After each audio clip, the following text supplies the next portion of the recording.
Okay, so calling to order, today's May 6, 2026. This is a public meeting of the Board of Zoning Appeals. It's about, well, after 6 p.m. We only have one matter on the agenda. It's a returning matter. The applicant can come up. Area variance 2025-17, property address 581 Central Avenue. The proposal is for construction of a 32 square foot post and panel sign with 115 feet, or 5 feet is the maximum height permitted in the NUFC district. With that said, I don't know if you want to add anything about, kind of summarize what we've discussed briefly, and without going back through, but like, I don't know if you want to go over your key points. Yeah, I can.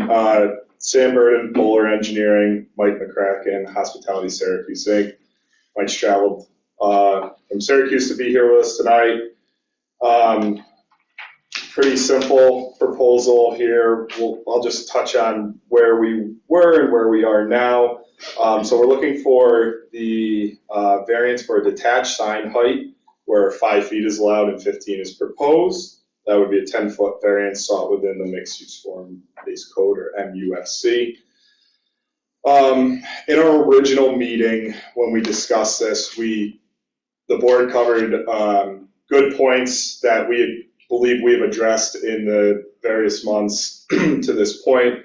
Those discussion points located around location, lighting, safety, specifically site distance and accidents, the neighborhood association, and the beautification of the sign. So I'll start with location. The sign does meet the required setback. We do have this extended right-of-way where the building is plus or minus 100 feet. We're meeting this setback. We have the church pulled very close to the road. We have the housing on the other side that's closer towards Central Ave where we sit back. We also have two frontages as determined by planning on the site with Central Avenue and Hunter. We would be allowed 2 freestanding signs at this location, but we understand that one is better for this proposal. Safety, we had a third-party traffic engineer, GTS Consulting, pull together a traffic memo for review of the sign and its location, specifically site distance. Clean bill of health on that, and he also addressed the accidents in the report, that no impacts to motorists in site distance or in vehicle accidents would be proposed or would be anticipated due to the site distance that's available at the site. Neighborhood, so we reached out to both neighborhood associations. Mike, as the applicant, headed that conversation because he thought it would be important that him, as a representative of the owners group, talk directly to the owners. Or talk directly to the neighborhood associations. We received a letter from both the associations, essentially having no problem with the proposal that's been submitted into the record. Then lighting, we confirmed with our sign vendor that the halo style lighting that's proposed on this would cast no shadow to motorists in the driveway or on Central Avenue, and it would essentially be negligible outside of the small area surrounding the sign. And then beautification, there was some conversation about just the bottom of the sign and adding some nice plantings. We did add a brick that matched the building, and we added just that top course as well as a planting box on the inside. So those are the items we've been working on, in the past couple months just to get to this point. We hope that we've done enough to bring this to the board standard and what they want to see. Mike is, and HRG and HSI as a collective have invested in this community, and they're excited for the overall success. I also think that the additional tenant sign will go a long way to a second user, and Mike might be able to speak more to the conversations that he's had with some tenants that are looking for signage on Central Ave, which may be holding up a potential second user. But with that, I'm happy to answer any questions that the board may have.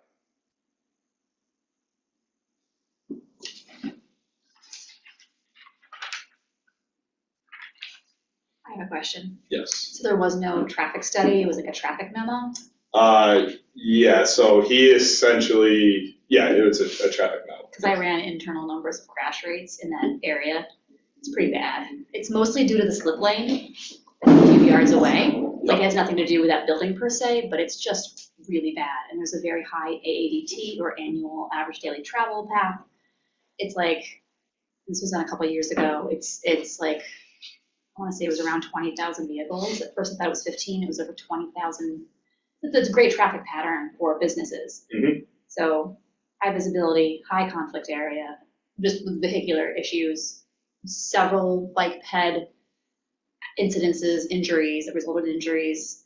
I sent the Excel spreadsheet to the planning department. It was pretty bad. Just that whole, again, it's not necessarily the building. That area, that slip lane needs to be removed between Clinton and Central. That's like the big issue. But it's just tough area. At the bottom where it's split, where Central splits. That's right. Yeah, it's like a block, it's a block away, or it's at the end of that block technically. And that's a city issue, not a you issue. Yeah, understood. So to be very clear about that. Understood. And so the proposed sign, with like the way it's proposed, and like, you know, like, I guess there's the box, and then there's space in between, which, can you go back to like, is there one where there's measurements, like how much space is there? There's 9 feet from the bottom, or 8 feet from the bottom of the white panel to the bottom of the sign. Site distance is evaluated. To the floor, you mean, or to the top So of you would the have an box? 18-inch brick course, so it'd be 7.5 feet, but its site distance is evaluated at 3.5 feet, essentially, from looking left to right. So we have a visibility box. No, I get it. Oh, sorry. Just explain it. Oh, go over this slower. Yep, so the sign, from the top of the sign would be at 15 feet. Essentially, the bottom of the white panel would be at about 8 feet. From the So, floor. 8 From the feet ground. to the ground. And then we'd have about 18 inches to the top of there, so you'd have 6.5 feet. So the space between the bottom of the additional, like the blank sign, Correct. and the top of the box, you said is about 6.5 feet. 6.5. Okay. I've seen other signs, like when I'm up in Malta or Saratoga or down in Rhinebeck, I've seen other Taco Bell signs, and also just general large, these conglomerates, these fast food conglomerates. I mean, I've seen signs that have been done really well. It's interesting.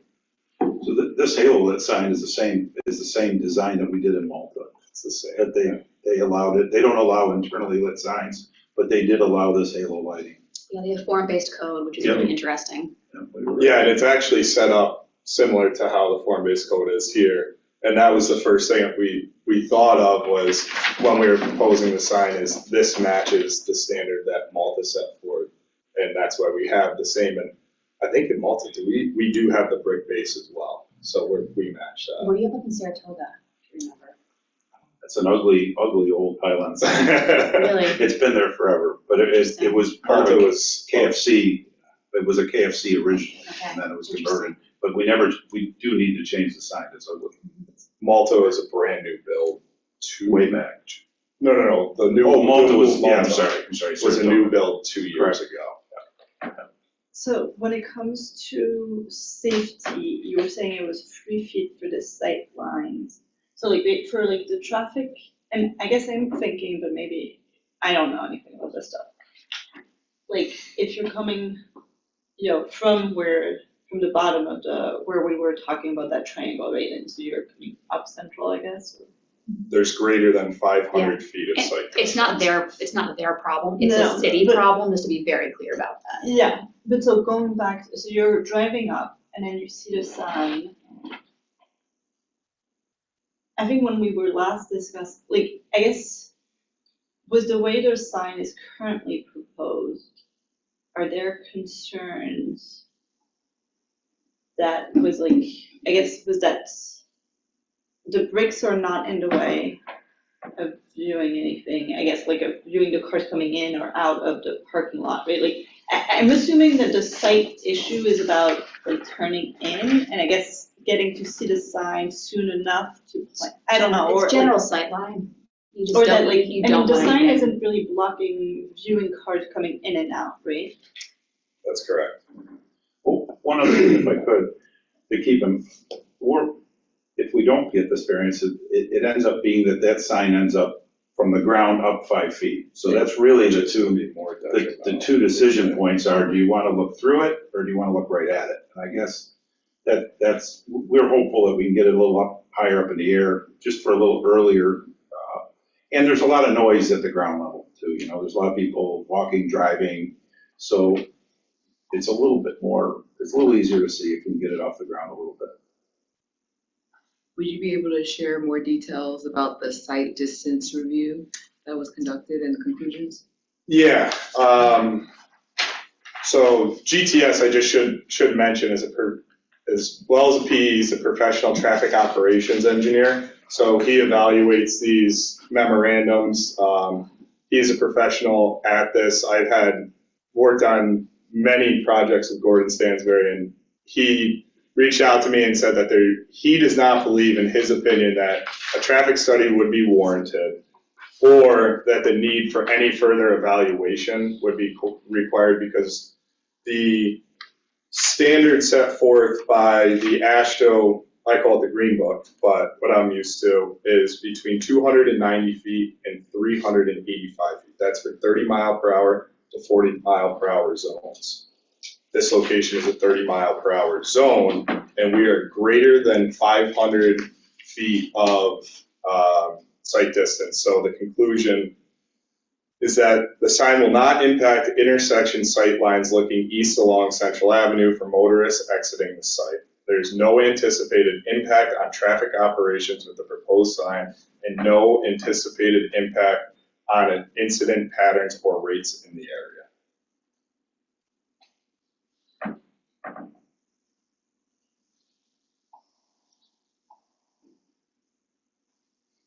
Thank you. Yeah.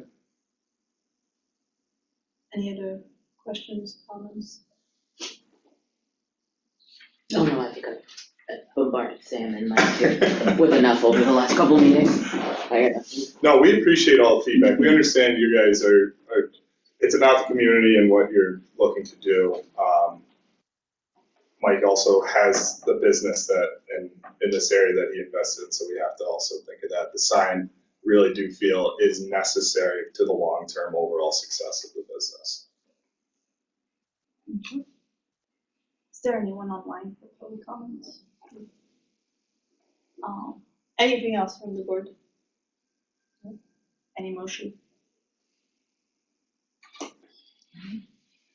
I'll move to approve. Do we need to do the negative declaration? I thought we did this before. I think it was just table. The final actions, I think you're amending the table. Do I need to make a motion to amend the tabling first?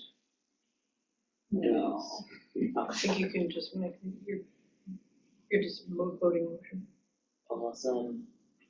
Regarding area variance 2025-17, which has previously been tabled, I moved based on the multiple substantive discussions that we approve this area variance. Second. Okay, Lisa, had to do that. Yes. Celeste had to do that. No. Rita. Yes. Adriana, yes. Also, the motion carries. Thank you very much. Thank you guys for your continued support of the project that we got to this point. Thank you very much. Appreciate it. Minutes? When we changed the ROP, the rules, procedures, and adopted, that was requested they were removed. Perfect. I was like, I feel like we haven't Stop done doing that in that. a while. Yeah, Great. like August. Is there a motion to table then? Unless there's anything else. To adjourn? To Adjourn, yes, Adjourn. to adjourn, not To table. Adjourn the meeting, please.